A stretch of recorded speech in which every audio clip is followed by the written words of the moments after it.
Konnichiwa minasan. It is Monday, March 2nd, 2015 at approximately 7:15 a.m.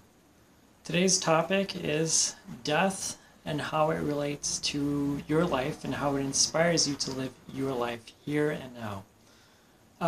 This is a difficult topic for me to talk about, and I'm not really a huge fan to talk about it, and I'm sure that a lot of people aren't.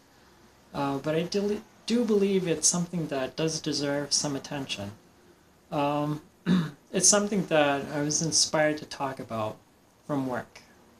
Somebody over at my company, they post obituaries of people who used to work for the company, they're retired now, or maybe it's a coworker that passed on the weekend, or somebody that just passed like a day or two ago. Just as a notice, it's sort of like a common courtesy to let others know as to what happened with that person. Because sometimes people may disappear and you don't know where they went. It's a little bit of a mystery.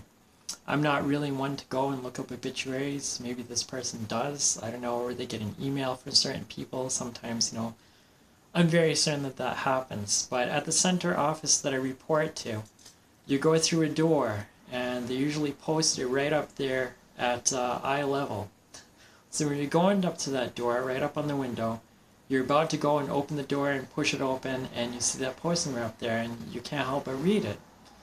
Sometimes you find out information about people that might be a little bit personal, maybe things about them you really didn't know before. I don't make it a policy to go and ask too many personal questions at work. That's something I don't deem to be very professional. I'm not going to go and ask somebody's age. I'm not going to go and ask too much about their personal life. I mean, it's work. I think that's the professional thing to do, is to kind of stay away from that kind of stuff. It's not necessary. You're there for business. But when you see those obituary postings, it does make you think when you see somebody who's probably about your age or somebody who's older, especially somebody who's younger. People are not very well conditioned to handle death very well. And it's pretty much for the prime reason that nobody wants to think that someday they're no longer going to be here in this world. Okay? But it is a fact. Everybody has a time to move on. And who determines that time? It's not my job. There's a higher entity that does that. I mean, I'm an intuitive person. I can go and find things out about people. Yes, I can. I could probably go and tell them things, okay? But it's not my job to do that, so I prefer to stay away from that. Besides, I have a tough time dealing with that too. I have a past life where death was something I had to contend with because a tremendous amount of people died, and I'd seen a tremendous amount of loss. But I also was a contributor to that. So it was a strange relationship. So that's probably a little more why I have a hard time probably discussing this subject. I will try not to get emotional during this vlog, but if I do, please bear with me. We have some coworkers that passed recently, and I think that they could use a little bit of attention. Just to give you some examples. There's a fella that passed a little less than a month ago. He was a very good guy. I used to work for him. Treated everybody very well. It's a fella named Brian Wally. He passed on right about the age of 53. I believe it was a heart-related issue. Very, very good guy. I like the example of professionalism that he was able to give as an example to everybody else at work. I think people learned a lot from him, and I'm glad to see that he was there. Brian, if you're out there and you see this, I'm sure you're in a good place, and we're thinking of you at the company. You remember it, and you have not been forgotten. Another fellow is a coworker of mine. He actually had the locker up above me. He passed on, I believe it was probably two and a half weeks ago due to ALS. Now, he was diagnosed early on enough where he actually retired a little less than a year ago. I used to tease him all the time because he not only had one locker above me, but he also had two lockers, so that was something I used to kind of yank his chain about because I didn't think that was a very good thing. I think he should have let somebody else have the locker. It's premium space that another employee could use, but he wasn't a bad guy. I don't like to shed a negative light on him. He did some work with Big Brothers and Big Sisters. He was a very good person with charities. He also was a runner. He did a lot of marathon running. I believe he may have done a few events, to raise money for charity. So he was a very, very good guy. It was undetermined as to how long he had left. So he wanted to retire early so that his wife could get the benefits of his pension. Whereas if he stayed at the company, his pension would not go to his wife in the way that it should. It would probably go to other places. So he did what he had to do. I'm sure, Frank, that if you see this, yes, you are also in a good place. I get the feeling I'll probably see you again. I probably will. Maybe we have some things to discuss. There's another fella that also had a locker in the same locker room as me. This is a fella named Eric Gasley. He's one of those people that passed on. He left the company, Friday, just like usual. And the weekend passed, and he just never came back to work on Monday. You couldn't see whatever it was that was going on to see that he was going to be passing away. You didn't have a predisposed condition. You didn't have anything going on that said that he would pass. It just was something that happened all of a sudden. Sometimes people pass that way. There's also people that I've seen posted up there. There's a girl that there was a charity event held in her name, and she passed, I believe, at the age right about 21 years old. She, I'm not sure exactly what her condition was, but she was very young. I'd say probably too young to die. It was something that happened suddenly. I don't remember exactly what it was. There was another woman that passed away. She was actually younger than me quite a bit. And she used to work the preload. I'd seen her from time to time, when we passed through the guard shack. And I do remember her vividly. She passed on sometime during peak season. It's quite a surprise. So it's the type of thing that really makes you think. You never really see when somebody's going to pass. I'm not going to make it my job to tell people. I can see things in people. I know there's a higher power that determines this.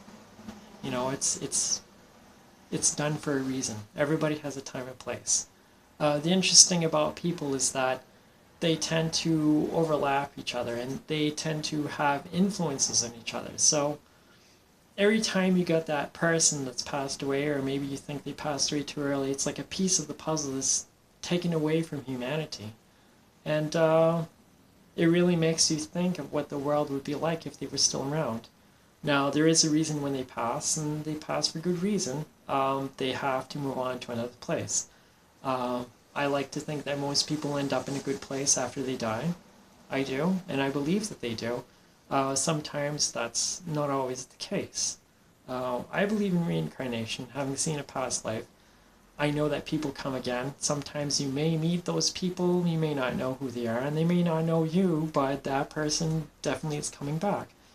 Sometimes you may run into people, in that place beyond. So when you pass and you go to the other side, you may run into those people. I do believe that I will run into Frank Cause at some time. We have some things to discuss, but I definitely will run into him again. It's a grim topic that kind of makes you look at your life. You want to reevaluate it. You want to say, okay, I know I have a prime purpose for being here. I have a destiny that I have to reach. There's things that I have to do. My advice to people is when you see someone pass away, whether they're young or they're old or they're in between, use that as inspiration. Use that as an inspiration and a drive to do the things you have to do. If you have plans to do something, set that plan. Do that thing. Don't let anything get in the way of it. Live your life. I work at night. I consider that to be a difficult situation. I don't tolerate it very well. But you can believe that when I'm up during the day and I'm seen by other people, and the off chance of the times when I'm usually supposed to be sleeping, you better believe that I'm living it up. And Some people might think a little bit crazy. Maybe I'm a little bit of an attention whore. And you know what? I'll admit that I am. But I love to be seen and heard. And I take that moment and I enjoy it for as much as it's worth. Because I like that. And because I need that. And that's what kills me at night. I also like to have that sense of feeling of what it's like to be somebody else up during the day all the time. It's something that gives me great pleasure and it makes me very happy. So I know that I'll reach that point. But if I pass tomorrow, would I be content, to leave this world? Could I look at myself and say, hey, I lived a good life, I did the things that I needed to do, I'm okay with moving on? I'd like to say yes. I'd like to say yes. But somehow deep down in my heart, deep down inside me, I know that I have a lot of things to do. If my life was cut short and I wasn't here tomorrow, I'd probably feel a little bit of loss. I would definitely go to the other side. I don't see any use in sticking around or trying to come back here. No. Sometimes that happens, and I'll probably vlog a little bit about what ghosts are like, but it's not a very pleasant existence, and it's confusing. It's very confusing. If you do something, you gotta do something, I've heard it as advice where you should do something every day that scares you. Okay? Now, the premise behind that is to encourage you to overcome your fears, overcome obstacles, overcome something that's a barrier, overcome something that you just probably wouldn't do otherwise. But if you do this thing, you get to find out what it's like. You get to assess the risks of whatever it is. Don't put yourself in physical harm. Don't put anybody else in harm. Okay? Take the chance to do something. Ask that girl out on a date. You think there's a hot girl that you see from time to time, and you think that you had no chance with her? Go ahead and ask her. Go and talk to her. Get a feel for what's going on with that. She might say yes, she might say no. It's not going to kill you. But you might learn something from it, that even if she rejects you, you might get used to confronting people. You might get used to talking to them. You might get used to being a more social person. And who knows, maybe that next girl that you ask out on a date and you have the guts to ask that beautiful girl out, she might say yes. So you never know what's going to happen. Take that type of thing where you can conquer a fear as a learning experience. It really helps you grow as a person. There's a reason why people come back and why I believe there's reincarnation. And it's all offering people an experience that they have to maybe overcome some type of obstacle or some type of thing or situation. It's not that it matters so much what the situation is, okay? If they can come through it, overcome it, or get something from it, they learn. They grow as a person. They become better off for that. So maybe the next time that they come back, or maybe they might not come back at all, they fulfill a purpose and need to become a more developed being. I want to say person, but this human body does not last. It's a vessel, and that's strictly what it is. But there is a soul, and there's a whole being that's inside you, and your soul is a whole other thing. If you got to do something, do it. Don't feel bad about it. Don't feel ashamed. I mean, the LGBT community we have are certain things to deal with, and there's people elsewhere in the world that have their things to deal with. Deal with those things. Persevere. Come through it. Be the best you can be. I mean, there's a whole list of things that could probably go on and on and on. Live every day to the fullest. I mean, you never know what's going to happen tomorrow. That's my advice to you guys. I hope you got something from it. Until then, be good. Don't do anything that I wouldn't do, and oh yeah, stay safe. Stay safe, guys. Bye for now.